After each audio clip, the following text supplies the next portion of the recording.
Bismillahirrahmanirrahim. Kemudian ikhwati wa akhwati fillah azani Allah wa iyyakum, dalil yang lainnya ini disebutkan dalam hadis yang diriwayatkan oleh Imam Ahmad dalam musnadnya. Rasulullah sallallahu alaihi wasallam, man ta'allaqa tamimatan. Rasulullah sallallahu alaihi wasallam bersabda, barang siapa yang menggantungkan tamimah atau bergantung kepada tamimah, hatinya bergantung kepada tamimah. Tamimah itu jimat apa saja, ya, cincin, kalung, gelang, atau juga rajah yang tadi kita sebutkan, ya. Barang siapa yang hatinya bergantung kepada jimat, fala atammallahu lahu, maka Allah Subhanahu wa taala tidak akan menyempurnakan untuknya. Wa man ta'allaka wada'atan, dan barang siapa yang bergantung kepada wada'ah. Wada'ah itu apa? Kerang laut. Ya kan suka ada yang pakai kalung gantungannya kerang laut atau apa jam? Yang kecil itu. Iya, kerang laut ya. Iya kan? Pokoknya binatang laut kayak kerang gitu jam. Itu suka dijadikan gantungan di kalungnya. Jadi barang siapa yang mengalungkan wada'ah atau bergantung kepada wada'ah ini, fala wada'allahu lahu, maka Allah Subhanahu wa taala tidak akan membuatnya tenang. Ya, tidak akan membuatnya tenang. Atau dalam riwayat yang disebutkan, man ta'allaqa tamimatan, siapa yang menggantungkan tamimah atau bergantung kepada tamimah, faqad asyraka, maka sungguh dia telah melakukan kesyirikan kepada Allah tabaraka wa taala. Ikhwati wa akhwati fillah, ana juga punya pengalaman dulu ketika baru nikah, ya, masih pengantin baru. Setelah nikah, itu kan biasanya kita tinggal di rumah mertua selama seminggu lah ya. Tapi kalau teman-teman yang banyak duitnya biasanya ke hotel gitu ya. Kalau nggak punya duit ya di mertua atau BMI, bumi mertua indah. Kemudian setelah dari rumah mertua kita ngontrak satu rumah di Cibitung. Itu ketika kita pulang dari Kuningan ke Cibitung, itu orang Kuningan. Ketika sampai di Cibitung kan bareng sama mertua. Kemudian mertua ngasih sama anak itu beberapa apa ya namanya raja. Ya, jadi ada kertas-kertas tulisannya tulisan Arab, tapi anak sendiri nggak bisa baca. Itu apa bacaannya gitu. Ya, bacanya nggak tahu itu apa sih maksudnya ini. Ya, kemudian disuruh apa? Ditempel. Pertama di pintu masuk. Kedua di pintu kamar, ketiganya di pintu kamar satu lagi depan kamar mandi. Ya tapi anak nggak berani nanya jamaah sekalian, nggak berani macam-macam gitu ya, takut mertua marah nanti disuruh apa? Nanti dipecat jadi menantu kan gitu ya. Jadi masih diem gitu, pokoknya udah ikutin aja apa kata mertua. Baru ketika mertua pulang, anak cabutin semuanya. Ya, anak cabutin semuanya. Itu biasanya seperti itu. Ini termasuk apa? Tamimah. Kalau misalkan hati kita bergantung kepada ini, gara-gara ini rumah kita aman dari gangguan jin. Ya, gara-gara ini, ya alhamdulillah keluarga kami menjadi keluarga yang sakinah, mawaddah, warahmah. Gara-gara rajah ini yang saya tempel di pintu-pintu masuk warung, alhamdulillah warung saya setiap hari rame terus. Ya, ikhwati wa akhwati fillah, azani Allah wa iyyakum. Jadi ini termasuk apa?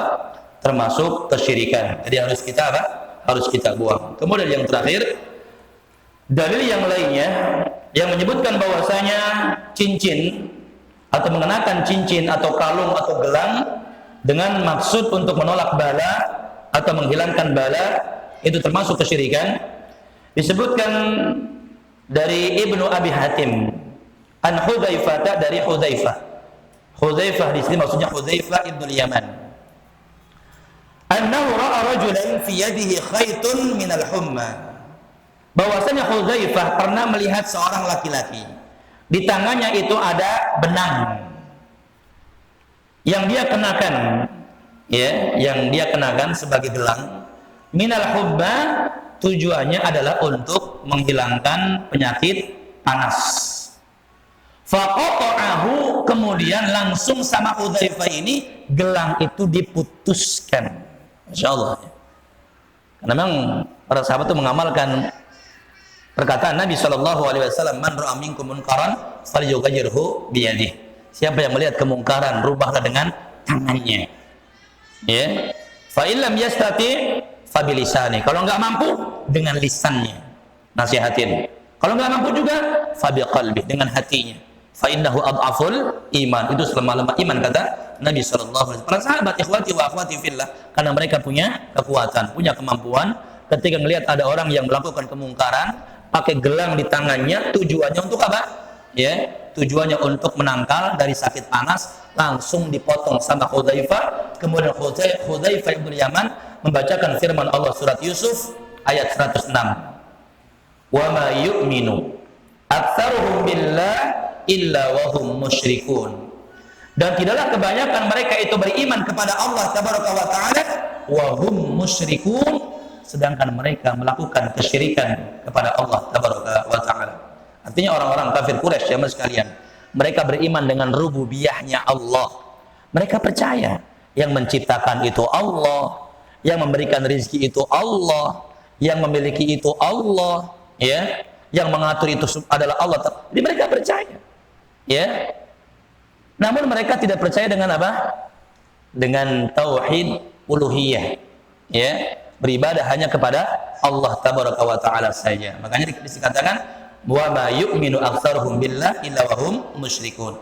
Dan tidaklah kebanyakan mereka itu beriman kepada Allah tabaraka wa taala kecuali mereka melakukan kesyirikan kepada Allah tabaraka wa taala. Wallahu a'lam. Ini dalil-dalil yang menjelaskan tentang mengenakan cincin, ya, kemudian juga gelang dan juga kalung, ya, dengan maksud untuk menolak bala atau juga menghilangkan bala, termasuk kesyirikan. Wallahu a'lam. Kemudian yang terakhir kita bahas fihi masail.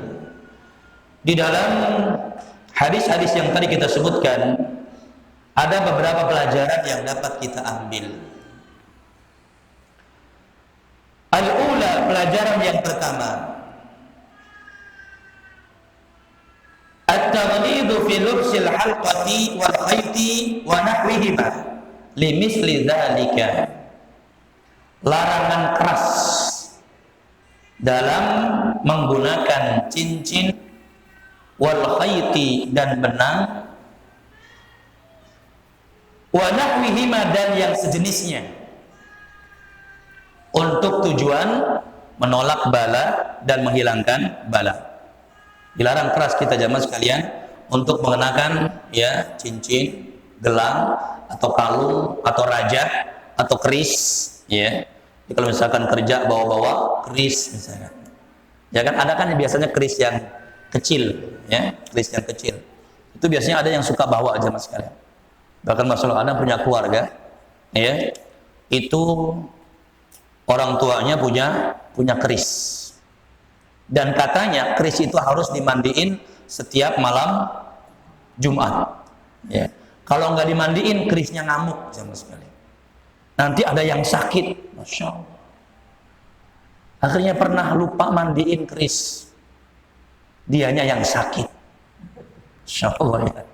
Lihat ikhwati wa akhwati fillah azan ya Allah wa iyyakum. Kemudian ketika meninggal dunia, maka mereka bingung, ini keris mau dikasih siapa? Ya, kita sudah sampaikan bahwasanya pokoknya jimat-jimat termasuk keris itu termasuk kesyirikan. Kalau bisa diruqyah dibuang. Tapi ternyata mereka nggak berani buang jamaah sekalian. Sehingga ada kerabat yang minta, udah kasih saya saja. Akhirnya dikasihin sama dia jamaah sekalian. Ya, dikasihin sama dia.